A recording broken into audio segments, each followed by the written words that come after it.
Okay, welcome back. तो अब हम जो है अपने वीपीसी के डैशबोर्ड पे वापस आ चुके हैं। आपको कुछ नहीं करना, सिंपली पहले चले जाने से पहले एक चीज़ और देख लेते हैं। ये वो डैशबोर्ड है जिसमें आपको सारी इन्फॉर्मेशन जो है यहाँ पे मिल जाएगी कि आपके पास कितनी वीपीसीज बनी हुई हैं, कितने सबनेट्स हैं, कितने राउट टेबल्स हैं, कितने नेट इंटरनेट गेटवे हैं, वगैरह वगैरह। आप सारी इन्फॉर्मेशन यहाँ से देख सकते हैं इजीली। तो चलें, अब हम योर वीपीसी के ऊपर क्लिक करते हैं। सिंपली हमने यहाँ पे क्लिक कर दिया है। अच्छा, बेस्ट प्रैक्टिस क्या होती है वो मैं आपको दिखा देता हूँ। क्या होता है कि जब आप किसी भी रीजन में जाएं, चलो मैं आपको एक चीज़ डेमोन्स्ट्रेट करवा दूँ यहाँ पर, ताकि वो आपके लिए आसान हो जाए। आप जब किसी भी रीजन में आप जाते हैं तो यहाँ पर एक वीपीसी बाय डिफ़ॉल्ट बनी हुई होती है जो AWS ने आपके लिए बना कर रखी हुई होती है। अब बेस्ट प्रैक्टिस ये है कि आप अपनी वीपीसी क्रिएट करें, डिफ़ॉल्ट वीपीसी को यूज़ ना करें। लेकिन अगर आपकी कहीं नीड हो, कोई रिक्वायरमेंट हो, कोई टेस्टिंग पर्पज़ पे छोटी मोटी आपको कोई चीज़ टेस्ट करनी हो तो आप कर भी सकते हैं, कोई इशू नहीं है। लेकिन अगर आप कोई आर्किटेक्चर वगैरह बना रहे हैं किसी क्लाइंट के लिए, तो मैं आपको एक रिकमेंड यही करूँगा कि आप इसको स्क्रैच से ख़ुद बनाएं। तो हम मैं आपको डेमोस्ट्रेट करा देता हूँ कि अगर हम अभी नॉर्थ वर्जीनिया में, तो हम सिडनी में जाके देखें तो यहाँ पर भी आपको एक वीबीसी बाय डिफ़ॉल्ट बनी हुई नज़र आएगी। देखें, यहाँ पे आपको एक वीबीसी बनी हुई ऑटोमेटिकली नज़र आ रही है जो बाय डिफ़ॉल्ट है और AWS ने आपके लिए बना के यहाँ पे रखी हुई है। बेस्ट प्रैक्टिस ये होती है कि आप यहाँ पे नाम को एडिट कर दें, जैसे मैंने यहाँ पे एडिट किया हुआ है डिफ़ॉल्ट वीबीसी। सही। तो ये हम अपने नॉर्थ वर्जीनिया आपकी प्रोफाइल रीजन पे वापस आ गए। तो यहाँ पर हमने क्या देखा कि हमारी डिफ़ॉल्ट वीबीसी ऑटोमेटिकली क्रिएट हुई हुई है। और अब हमें क्या करना है, हमें अपनी वीबीसी क्रिएट करनी है। ओके, तो सिंपली आप यहाँ आएंगे, क्रिएट वीबीसी के जो बटन आपको नज़र आ रहा है इस पर जस्ट आप क्लिक करेंगे और यहाँ पे आप अपनी वीपीसी का नाम देंगे। मैं अपनी वीपीसी का नाम दे देता हूँ तलहा ओमनी वीपीसी। सही है भाई। अच्छा, आप साइडर ब्लॉक पे आ जाते हैं। साइडर ब्लॉक जो होते हैं वो आप किसी भी क्लास से बना सकते हैं, class A, class B, class C. कोई भी आईपी रेंज आप सेलेक्ट कर सकते हैं, क्लास ए, क्लास बी और क्लास सी की। ठीक है। आप बेस्ट क्या है, AWS क्या रिकमेंड करता है, AWS की जो डॉक्यूमेंटेशन वगैरह अगर आप देखेंगे तो वो रिकमेंड करता है कि साइडर ब्लॉक आप 16 का बनाएं, /16 का। और जो सबनेट से आप बना रहे हैं उसके बाद वो /24 का बनाएं। आप यहाँ पे इन्फो करके इसको रीड भी कर सकते हैं। यहाँ पे ये बात इन्होंने बताई भी है, एग्जाम्पल में भी इन्होंने /16 की यहाँ पर बात करी हुई है। तो इसमें कोई फ़र्क नहीं पड़ता, अगर आपकी रिक्वायरमेंट है /20 की बनाने की, 24 की बनाने की, 26 की, एज़ पर रिक्वायरमेंट आप चल सकते हैं।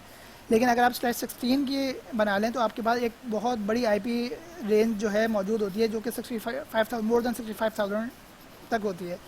तो उसमें क्या होता है कि आपको एक बड़ा इंफ्रास्ट्रक्चर, जब भी आपकी कंपनी का साइज़ बढ़ता जाए, मशीन उसमें ऐड होती जाएँ, तो आपको मज़ीद साइडर ब्लॉक नहीं बनाने पड़ेंगे, बल्कि उसी रेंज के अंदर आप अपना काम कर सकते हैं।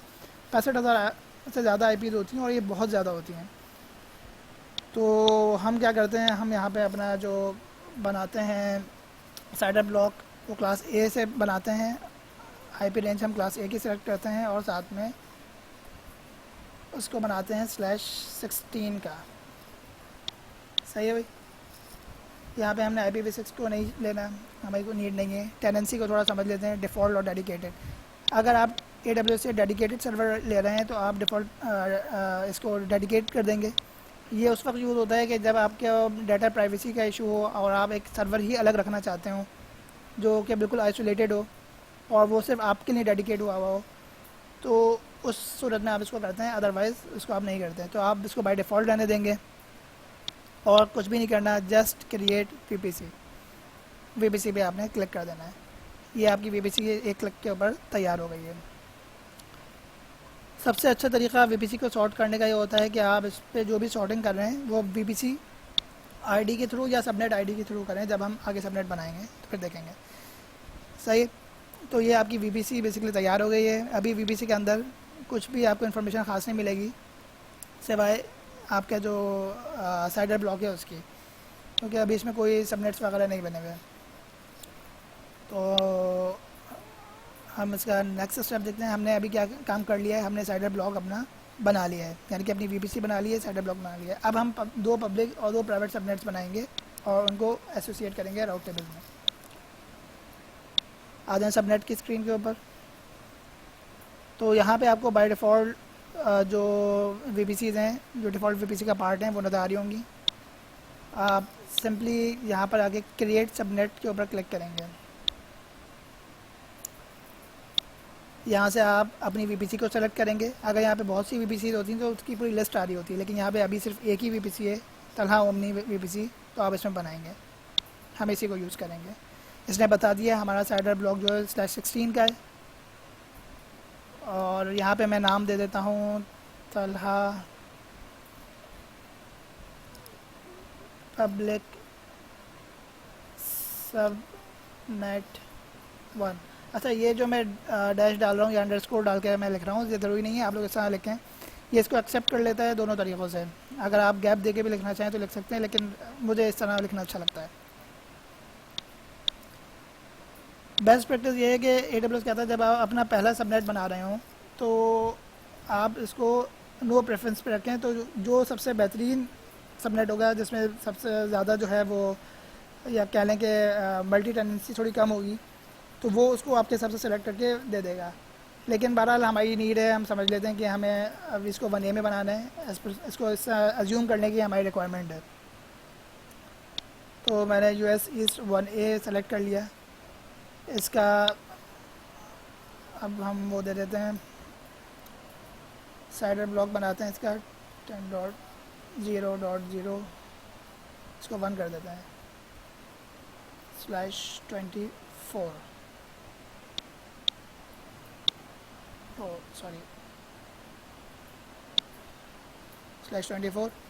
और अब हम इसको जस्ट क्रिएट कर देते हैं। एक सेकंड में इसका नाम कॉपी कर लूँ, Ctrl+C। ये हमने US ईस्ट 1A के अंदर, यानी कि एक अवेलेबिलिटी जोन या एक डाटा सेंटर के अंदर हमने एक सबनेट अपना बना दिया। ये हमारा सबनेट क्रिएट हो गया। अब हम एक प्राइवेट सबनेट बनाएंगे US ईस्ट 1A के अंदर। यहाँ पे हम नाम देते हैं private subnet 1 US east 1A और 10.0.2.0/24 सही हुई। ये हमारा, एक सेकंड इसको VPC ID पे सॉर्ट कर लेते हैं ताकि हमारे दोनों सबनेट हमें नज़र आ रहे हों।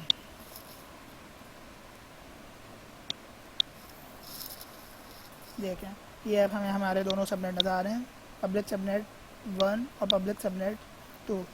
तो नीचे हम देख सकते हैं ये US ईस्ट 1A में है पब्लिक सबनेट 1, और प्राइवेट सबनेट 1 भी US ईस्ट 1A में ही होना चाहिए। देख लीजिए। अब हम दो बनाएंगे पब्लिक और प्राइवेट सबनेट डिफरेंट रीजन के अंदर। नाम इसका कॉपी कर लेते हैं, Ctrl+C, ताकि बार बार टाइप करना ना पड़े। यहाँ से हमने अपनी VPC को सेलेक्ट किया सिंपली,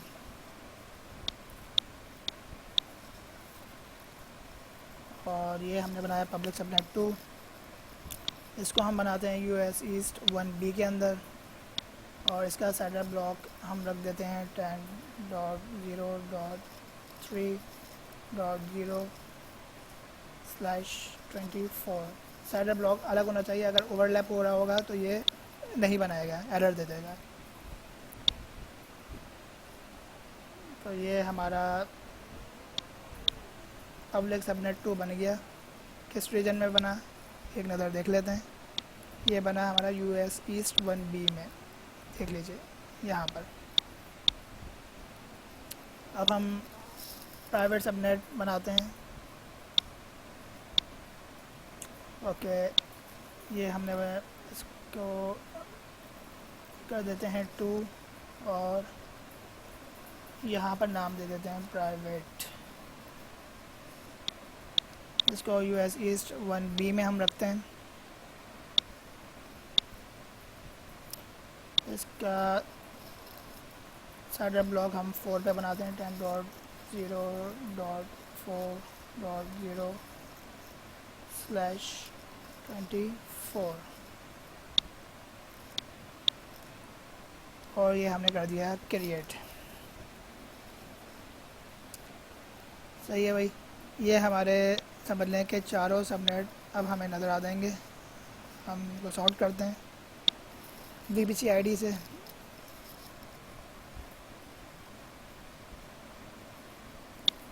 एक सेकेंड, कोई मिस्टेक हुई है और यस, हाँ, तो ये हमारे सारे सबनेट आपको नज़र आ रहे हैं।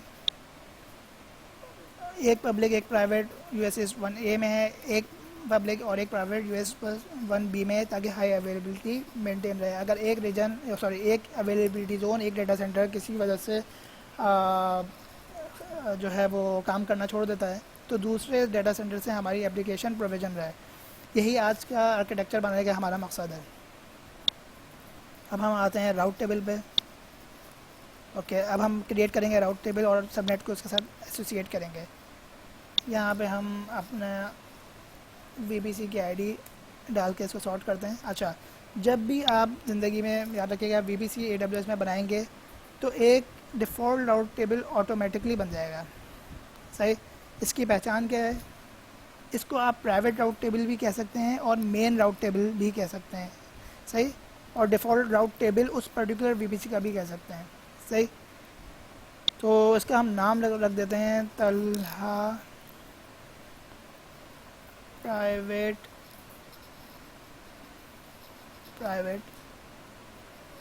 RT। सही, ये हमारा प्राइवेट राउट टेबल यहाँ पे तैयार है, ऑटोमेटिकली बना हुआ है। तो अब हम एक राउट टेबल यहाँ पे बनाते हैं जो कि पब्लिक जो है उसके लिए होगा, पब्लिक सबनेट्स के लिए। हमने जस्ट क्लिक किया। अब यहाँ पे हम नाम दे देते हैं तलहा पब्लिक RT। सही है, हमने यहाँ पे अपनी VPC को सेलेक्ट किया और जस्ट क्रिएट कर दिया राउट टेबल को। ओके, हमारा राउट टेबल यहाँ पे क्रिएट हो गया। हमें अब क्या करना है? कुछ भी काम नहीं करना है, सिर्फ हमने अब यहाँ पे अभी सबनेट को एसोसिएट करना है। सॉरी, अब हमें यहाँ पे अपने सबनेट्स की एसोसिएशन देखनी है। आप प्राइवेट राउट टेबल पे क्लिक करें सिंपली और आएँ सबनेट एसोसिएशन के ऊपर। तो यहाँ पर आपको क्या देखने को मिलेगा? यहाँ पे लिखा हुआ है no subnet association, you don't have any subnet association here. और यहाँ पे आपको चारों सबनेट नीचे नज़र आ रहे होंगे। ये क्या कहता है? The following subnet have been explicitly associated with any route tables and are therefore associated with the main route table. तो ये कह रहा है कि भाई आपके जो ये चारों जो राउट टेबल हैं वो किसी के साथ भी एसोसिएटेड नहीं है, तो इसमें एक्सप्लिसिटली एसोसिएट माने जाएंगे प्राइवेट राउट टेबल के साथ। यानी कि इनका जो बिहेवियर होगा, ये जो बिहेव करेंगे ये राउट टेबल, ये प्राइवेटली ही बिहेव करेंगे। जिस तरह प्राइवेट राउट टेबल्स को प्राइवेट सबनेट्स को बिहेव करना चाहिए, इनका बिहेवियर वैसा होगा। तो चलें हम इस पर सबनेट को एसोसिएट करते हैं। कुछ भी नहीं, हमें अभी प्राइवेट सबनेट एसोसिएट करने हैं अपने प्राइवेट राउट टेबल के अंदर। तो हम एडिट सबनेट एसोसिएशन पे सिंपली क्लिक करेंगे। ओके, यहाँ पे हमें अपने दोनों प्राइवेट सबनेट्स नज़र आ रहे हैं, Talha private subnet 1, Talha private subnet 2, दोनों यहाँ पे दिख रहे हैं। इन दोनों पे क्लिक करके हमें सिर्फ सेव एसोसिएशन करना है। ओके, अब आप यहाँ दे सकते हैं तलहा प्राइवेट के अंदर आपको 2 सबनेट यहाँ पे नज़र आ रहे हैं। अब आप सबनेट एसोसिएशन पे जाएं इसी राउट टेबल के, तो आपको यहाँ पे दोनों राउट टेबल अपने नामों के साथ नज़र आ जाएंगे। अब हम अपने पब्लिक राउट टेबल के अंदर इसको एसोसिएट करने की कोशिश करते हैं। सबनेट एसोसिएशन पे हमने क्लिक किया, एडिट सबनेट पे गए और हमें अपने पब्लिक सबनेट 1 और पब्लिक सबनेट 2 को यहाँ पे केयरफुली एसोसिएट करना है। Just click on save association. Okay, तो ये अभी एसोसिएट कर रहा है।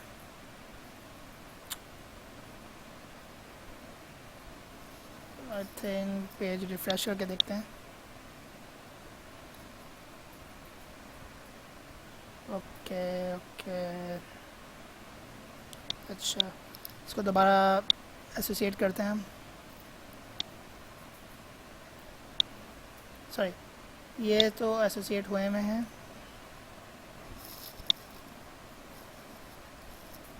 हमें अब पब्लिक और पब्लिक सबनेट 1 को एसोसिएट करना है। मेरे ख्याल से एसोसिएट हो चुके हैं, वो उसने कर दिया। ओके, इसको हम चेक कर लेते हैं, वेरीफाई कर लेते हैं। देखें दोनों आपको यहाँ पे लिखे हुए नज़र आ रहे हैं। तो पब्लिक सबनेट 1 में हम जाते हैं, सबनेट एसोसिएशन में इसको देखते हैं। ये देख लीजिए पब्लिक सबनेट 1, पब्लिक सबनेट 2 यहाँ पे दिख रहा है। इसी तरीके से प्राइवेट सबनेट में हम जाते हैं, सबनेट एसोसिएशन में इसको हम देखते हैं। तो प्राइवेट सबनेट 1, प्राइवेट सबनेट 2 हमें नज़र आ रहा है। ओके, तो मैं यहाँ पे अभी वीडियो पॉज करता हूँ, फिर नेक्स्ट वीडियो से इसको हम